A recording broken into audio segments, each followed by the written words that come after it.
Y'all seen this new cut? No, I don't think y'all seen this one, you girl. She got some waves coming in. Hey guys, welcome back to my channel. I know it has been so long since I've recorded, but I had so many ideas of videos that I wanted to record and they just were not coming together. And I refused to just record something and throw it on the internet for you guys and it not be of some quality and something that I can speak about. And so what we're gonna talk about today, as you can tell by the title, it's not as funny, it's a little bit more serious, but all 2020, we are chasing goals, baby, okay?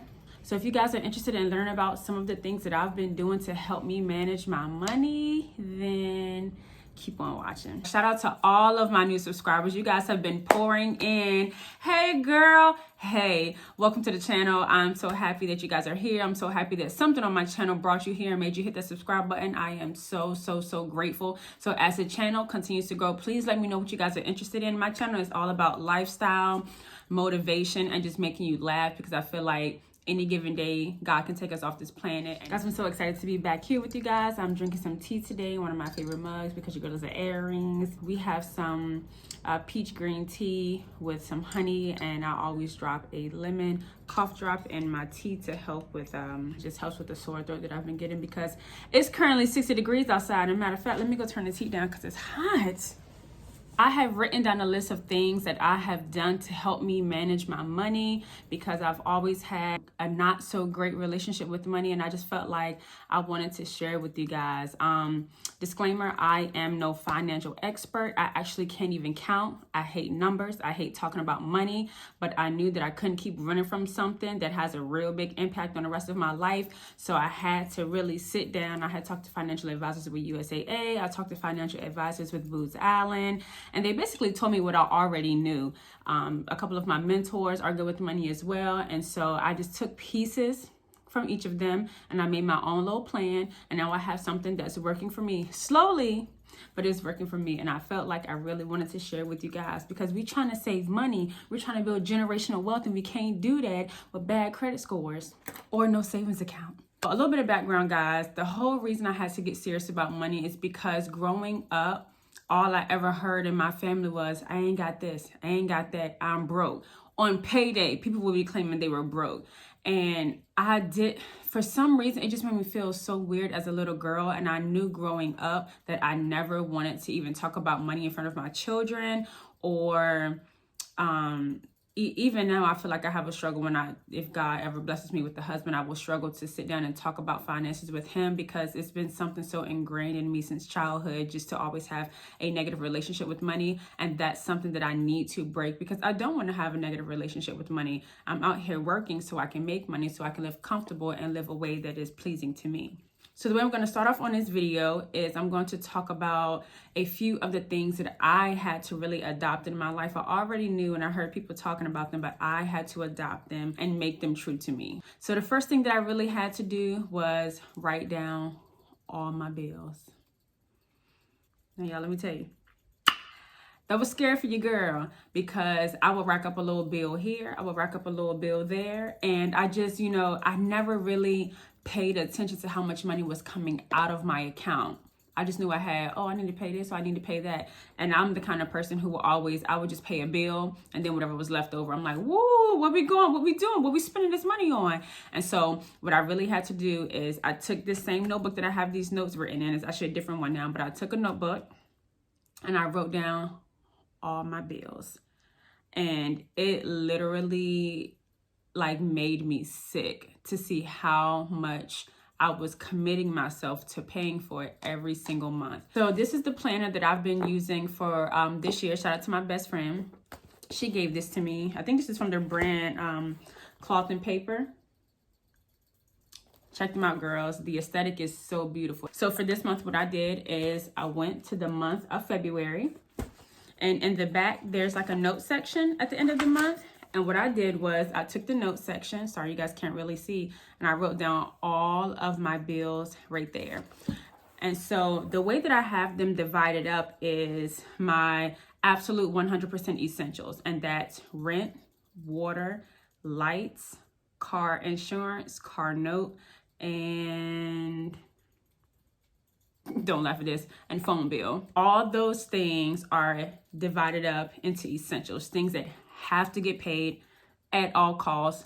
No compromise. They will get paid if nothing else gets paid. The next big section that I have is something that I'm not proud of, but it exists and I have to confront it in order for me to figure out a way to get over it, is credit. So credit cards, loans, things of that nature that I have that I need to pay off. And so I have a couple of credit cards. I have a Discover credit card. I have a Capital One credit card. And with those things, I never pay the minimum balance unless I absolutely cannot afford to pay something else. And so I'll write down all those bills. I will write down when they're due. This goes for all the bills too. I'll write down when they're due, and then I'll write how much the minimum payment for that month is to keep me in the green. And then I will come back later once I figure out the numbers for my budget and write down how much more I can provide towards that account every month. The next section are my nice to haves, and these are things that I really don't need, but it's just a part of my lifestyle now. And so that includes my Gold's Gym membership, my Apple Music, my Apple storage, Hulu, my internet here at the house, Audible. All those little nice to haves are things that I could absolutely go without, but I don't want to. But if something happens and something has to go, it's coming from that section first. Done. And then off to the side, I will write down things that I have coming up that I know that I want to pay for, but they are not essentials.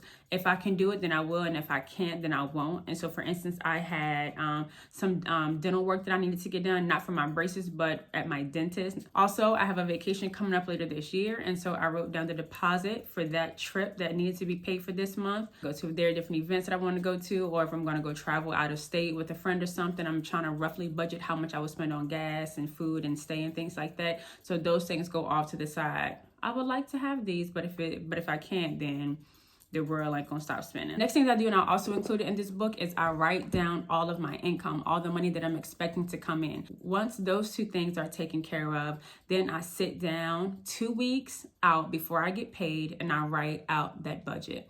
I write out all those bills that are due, and I write out all the money that I have coming in, and then I put numbers beside each of the bills and to the due date.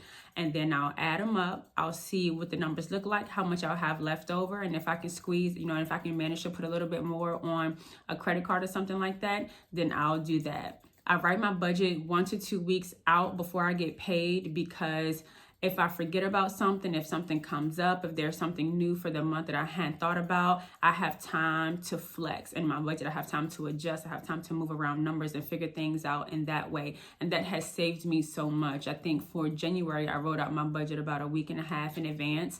And I had forgotten about a big, my dentist appointment. I have 2 dentist appointments coming up. I went back into my budget. I rearranged some numbers and I figured out where things needed to go, and everything was fine. And that also helps to break down my anxiety. The only time I ever get anxious about almost anything in life is when it revolves around money and finances. And I think that stems from my childhood. Just everyone around me had a negative relationship with money.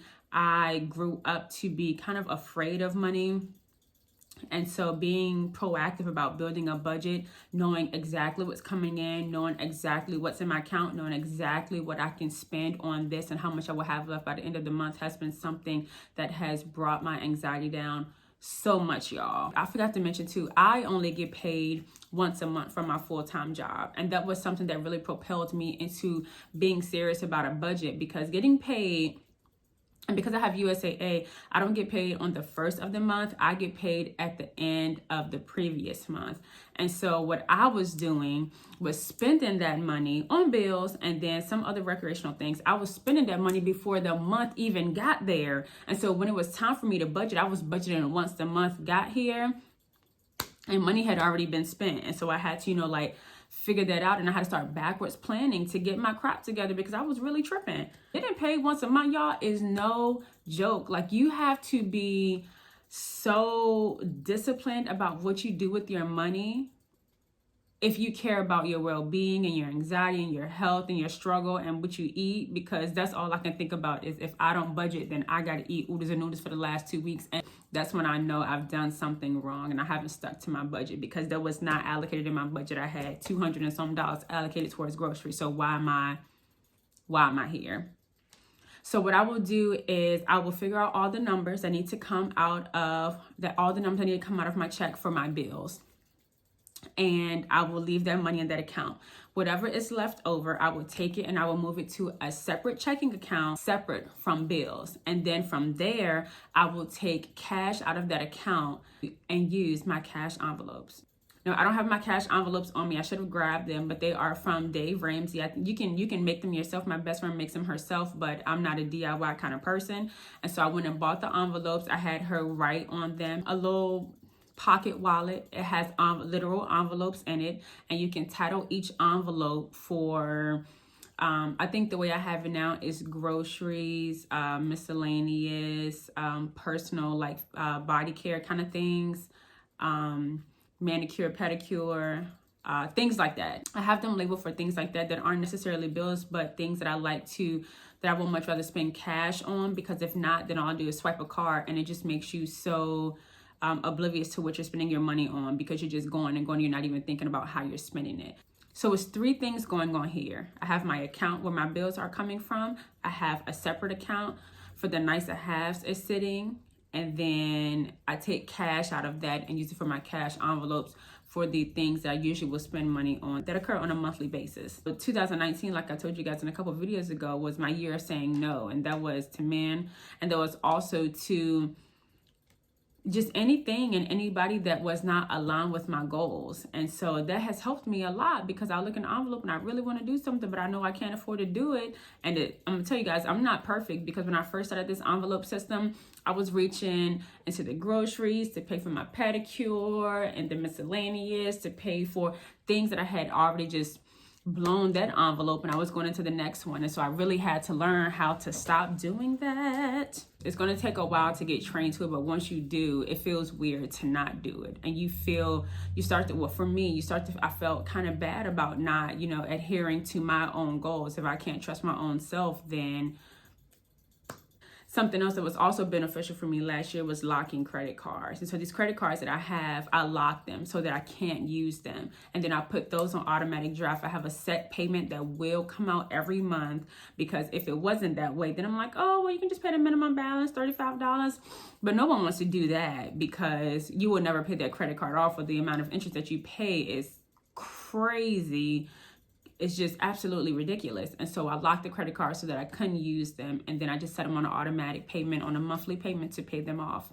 So I just want to end off today's video, guys, with just a couple of things that I had to keep in mind throughout this process, because I would, take a couple steps forward, then I will fall a couple steps back, because I'm human, but I knew what my goal was. And so even if I fell off or I messed up, I knew that I could always get back on track. It was on me, nobody else. And so if I really wanted to get there, then I can get there. What I have is enough. Because what I find is that I'm the kind of person, I work so hard to get somewhere and to get something. And once I get it, I'm thinking about, what can I do next? Shenika, what's the next best thing? And for me, I had to tell myself, Shenika, it's not always about that. You work so hard to get where you are, and to get this, I don't know, to decorate this bedroom like this, all this money you spent on this bedroom, and now you're trying to figure out how to decorate the balcony, which I already have a nice plan for you guys. I don't ever allow myself to sit and relish in what I've accomplished, what I've earned. And so I had to tell myself, what I have is enough. If you guys have not checked out my manifestation video, I talk about the power of words. And if not, I'll just link it up here somewhere. There is power in your words. And that is true for all aspects of your life. And I say that because people are always crying broke. I'm so broke. I ain't got this. I ain't got that. And if you keep on saying it, that is going to be true of your life. So you will never hear me say, I'm broke. You will never hear me say that, because I'm not welcoming that spirit of brokenness into my life. Every morning when I sit down in my manifestations, I'm writing, I attract abundance in my life. I attract wealth in my life. Okay. Broke. What is that?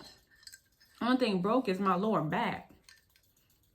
Because I had this weird relationship with money, I would never check my bank accounts. Even in stores, I'm like, oh, Shenika, you spending a whole lot, girl. But, oh, you've been spending a whole bunch this week. Oh, don't worry about it. I would just swipe and swipe and swipe and swipe and swipe, and just have this rough idea of where my money should be. But I really wasn't sure. But I know it's enough to get this number 10 large size. I knew it was enough for that. And then I would look at my bank account, and The amount of money that I thought was in there ain't in there. And then all those pending charges from 2 days ago done hit all your account at the same time. Whoosh! It's my eyebrows on because I'm preaching. And then the last thing that I want to say, guys, because I have to consistently, like every day consistently, remind myself of this, is to be more dedicated to my goals than I am to my temporary desires. Sometimes I can't sleep at night. And because of that, my number one hobby when I can't sleep at night is to get on my phone and to do some online shopping. I drop a $120 purchase somewhere and take my butt to sleep and wake up in the morning pissed. Be more dedicated to your goals, and you will fail at this if you have not written down your goals. As always, guys, thank you for tuning in today. I appreciate you more than you know. Don't forget to like this video, subscribe, tell a friend to tell a friend, if about nothing else about this video. Love on purpose, and I'll see you in the next video.